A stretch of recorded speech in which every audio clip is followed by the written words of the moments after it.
first lesson, we're going to take a basic overview of conditionals. So when we study conditionals in English, we usually break it down into 4 categories. The zero conditional is used for facts, things that are possible at any time, that are generally true. The first conditional is for things that are possible or likely in the present or future. We also call that the real conditional. The second conditional is for things that are unlikely in the future or impossible in the present. We call that the unreal conditional. And finally, the third is for things that are impossible or hypothetical in the past or a regret.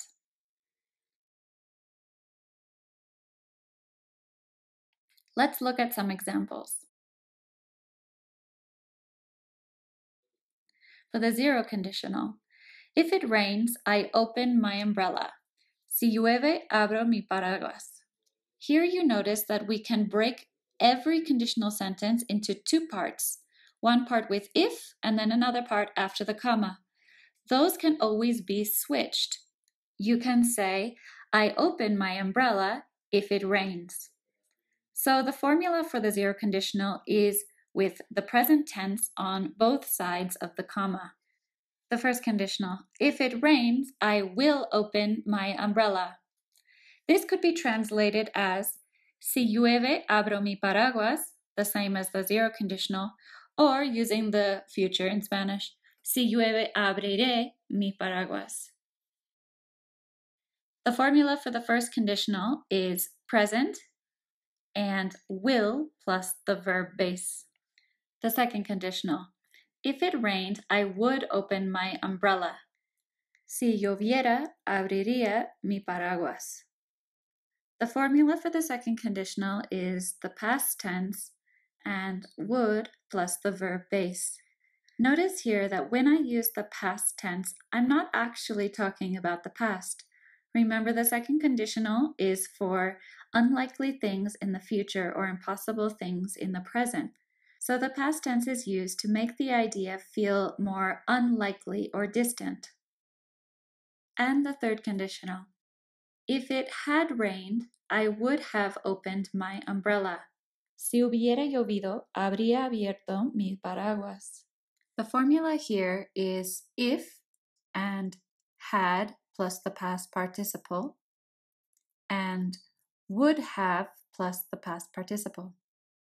Many Spanish speakers make an error when translating from Spanish in the third conditional. Although it is very common in Spanish to say, hubiera abierto mi paraguas, the more correct form is habría abierto mi paraguas. That is why in English the correct form is I would have opened my umbrella. Let's take a look at one more example of each. For the zero conditional, he doesn't get sick if he takes his vitamins every day. No se enferma si toma sus vitaminas todos los días. The first conditional. She will get a good grade if she studies for her test. Ella obtendrá una buena calificación si estudia. The flight may be cancelled if the fog gets too thick. El vuelo puede ser cancelado si la neblina se vuelve demasiado espesa. In the first conditional, we can replace will with may, might, could, or can. The second conditional, he would quit his job if he won the lottery. Dejaría su trabajo si ganara la lotería. In the second conditional, we can replace would with might or could. When we use the verb to be in the second conditional, were is used with all subjects. For example, if I were you, I'd go to the doctor. Notice here that instead of saying I was, like we would normally, we're saying I were. Also see here I used I'd, the contraction of I would.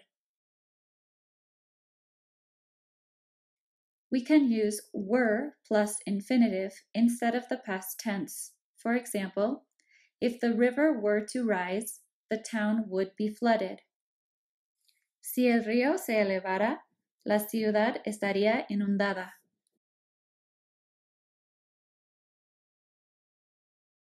Sometimes the difference between using the first and the second conditional is a matter of the speaker's choice and how you feel about the situation. We could say, if it rains, I will stay home, meaning that I think it is quite possible or likely that it will rain.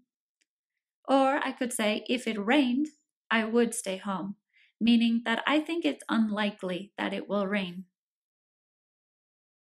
Finally, the third conditional, I would have waited for you if you had told me that you were going to be late. Habría esperado si me hubieras dicho que ibas a llegar tarde.